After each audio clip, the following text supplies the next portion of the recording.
Como Julinho Botelho morreu? Julinho Botelho foi um dos maiores pontas-direitas da história do futebol brasileiro. Suas atuações brilhantes o levaram a ser convocado para a Copa do Mundo de 1954, onde foi considerado um dos melhores jogadores da edição. Julinho Botelho nasceu no dia 29 de julho de 1929, em São Paulo. Julinho nasceu no bairro da Penha, na capital paulista, local onde seus familiares portugueses resolveram construir uma vida após chegarem ao Brasil. Ainda bastante jovem, ele foi matriculado no grupo escolar Santos Dumont, e nas horas de lazer tinha o futebol como seu maior hobby. Entre uma pelada e outra, seu futebol foi amadurecendo, e o jovem idealizou que poderia ter uma carreira no esporte. O primeiro clube que Botelho tentou buscar foi o Corinthians, que estava realizando seletivas em busca de jogadores promissores para seu elenco. Durante as seletivas, ele acabou não sendo aprovado devido ter realizado a seletiva numa posição que não o favorecia. Após não passar na seletiva, Julinho não desistiu de seguir uma carreira como jogador de futebol, e em 1948, aos 19 anos, ele quase consegue entrar para jogar no time de aspirantes do Palmeiras. Porém, antes que pudesse ter qualquer vínculo com o Palmeiras, ele realizou uma partida pelo Sindicato dos Tecelões no bairro da Moca, onde após a partida recebeu uma proposta para jogar no Clube Atlético Juventus, que tinha sua sede muito mais próxima de sua casa que a sede do Palmeiras. Julinho Botelho nunca participou de nenhuma categoria de base, e assim que começou a jogar pelo Juventus, já estava integrando o time de profissionais do clube. Em 1950, ele faz sua estreia como profissional, e rapidamente já começou a chamar a atenção como um ponta-direita habilidoso e veloz, capaz de driblar adversários com facilidade e finalizar com precisão. Em 1951, ele já estava pronto para dar um passo maior em sua carreira, sendo contratado pela Portuguesa por 50 mil cruzeiros. Sua estreia pelo time titular aconteceu em 18 de fevereiro de 1951, contra o Flamengo, no Maracanã. Embora a Portuguesa tenha perdido por 5-2, Julinho rapidamente mostrou seu talento e potencial. A Portuguesa que Julinho Botelho fez parte era um time muito forte para aquele período, além dele outros grandes jogadores faziam parte do elenco como Brandãozinho, Djalma Santos e Pinga.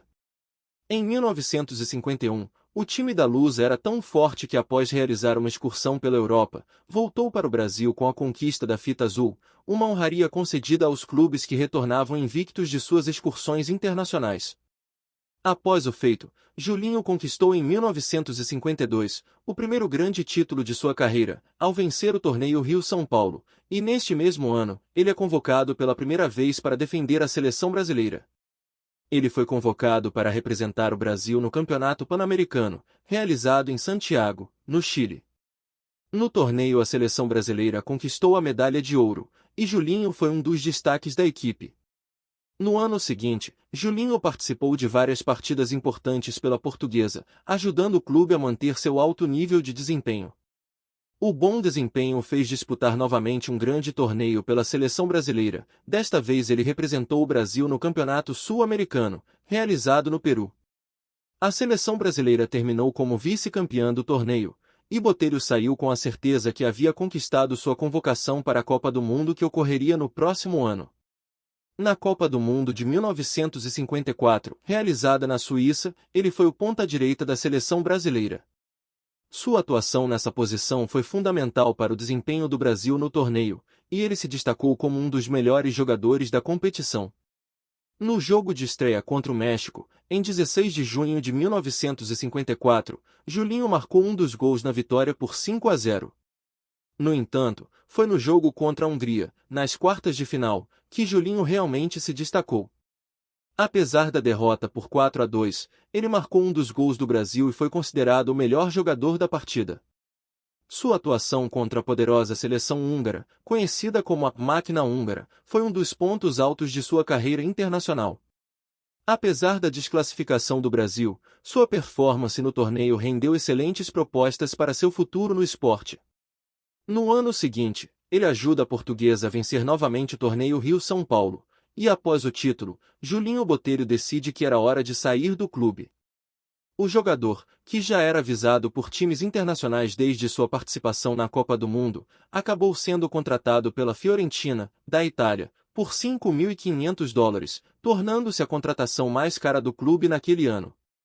Na Fiorentina, Julinho novamente não decepcionou a torcida, e na temporada de 1955 a 1956, ele ajudou o clube a conquistar o campeonato mais importante do país, a Série A. Foi a primeira vez que o time da Fiorentina conquistava o tão sonhado título nacional, e Julinho se tornou uma estrela no país. Além da conquista nacional, durante seu período no time da Toscana, o jogador conseguiu 2 vice-campeonatos da Série A e um segundo lugar na Copa dos Campeões. Mesmo com tudo transcorrendo muito bem para o jogador, a saudade de casa bateu mais alto, e em 1958 ele deixa seu clube na Itália, para voltar ao Brasil. O time escolhido para repatriar o jogador foi o Palmeiras, que por ser um time da capital paulista, foi a escolha natural de Julinho, já que ele desejava ficar ao lado de sua família. Novamente o jogador teve a sorte de ser contratado no momento que uma equipe estava criando um forte elenco, e este elenco que estava sendo formado pelo Palmeiras ganharia o nome de Academia de Futebol. Agora de volta ao Brasil, e jogando o mesmo futebol glorioso que sempre demonstrou, ele aceita ser convocado novamente para a seleção brasileira. Logo no seu jogo de volta, acontece uma das situações mais famosas de sua carreira, que ficou conhecida como a maior vaia da história. Durante um amistoso entre a seleção brasileira e a Inglaterra, ocorrida no Maracanã, no dia 13 de maio de 1959, cerca de 160 mil torcedores lotaram o estádio para assistir ao jogo. Quando o nome de Julinho foi anunciado pelos alto-falantes do estádio, a torcida reagiu com uma vaia ensurdecedora. A escolha de Julinho no lugar de Garrincha, um dos heróis do título mundial de 1958, não foi bem recebida pelos torcedores cariocas. Mesmo sendo um jogador experiente e talentoso, Julinho enfrentou a resistência do público, que queria ver Garrincha em campo. Apesar da vaia histórica, Julinho Botelho mostrou sua qualidade e determinação durante a partida. Logo aos 5 minutos de jogo, ele marcou o gol que abriu o placar para o Brasil. A partir desse momento, alguns aplausos começaram a ser ouvidos, ainda que no meio de tantas vaias. No decorrer da partida, Julinho continuou a se destacar e deu assistência para Henrique marcar o segundo gol do Brasil, selando a vitória por 2-0. Após o apito final, os 160 mil espectadores que estavam no Maracanã pediram desculpas através de uma salva de palmas barulhenta. Nos anos seguintes, Julinho Botelho continuou jogando pelo Alviverde Paulista. Durante sua passagem pelo Palmeiras, Julinho conquistou vários títulos importantes, incluindo o Campeonato Paulista de 1959, 1963 e 1966, o Torneio Rio-São Paulo de 1965 e a Taça Brasil de 1960. Julinho Botelho encerrou sua carreira como jogador profissional em 1967, atuando pelo Palmeiras. Seu último jogo oficial foi contra o Náutico, no Parque Antártica, onde se despediu dos gramados com uma atuação memorável. Após sua aposentadoria, Julinho Botelho continuou envolvido com o futebol, mas de uma maneira diferente. Ele se dedicou a treinar equipes de base e a transmitir seus conhecimentos e experiências para as novas gerações de jogadores. Julinho foi treinador do Palmeiras em 1968 e 1969, período em que dirigiu a equipe em 14 jogos, obtendo 6 vitórias, 4 empates e 4 derrotas. Além disso, ele também treinou a equipe sub-20 da Portuguesa de Desportos, levando o time ao título juvenil em 1973. Julinho Botelho também se dedicou a administrar uma quadra de futsal, onde promovia atividades esportivas e incentivava jovens a praticar o futebol. Ele permaneceu todos esses anos morando no bairro da Penha, onde nasceu e viveu até o final de sua vida. Ao longo de sua vida, o jogador teve 5 filhos, que estiveram ao seu lado até seus últimos dias de vida. Sua família extensa era o seu maior orgulho. No seu último ano, sua saúde já estava bastante debilitada, principalmente devido a seus problemas cardíacos. Foi devido a esses problemas cardíacos que o ex-jogador Julinho Botelho acabou falecendo no mesmo bairro em que nasceu, viveu e por fim morreu.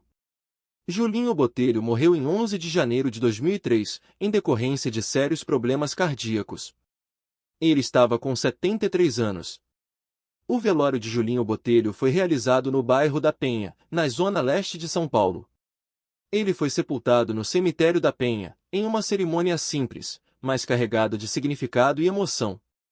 Julinho Botelho deixou sua marca no futebol brasileiro e mundial, sendo eternamente lembrado como um dos grandes nomes do esporte. E foi assim que Julinho Botelho morreu. Se você gostou, deixe seu comentário e inscreva-se no canal. Até o próximo vídeo.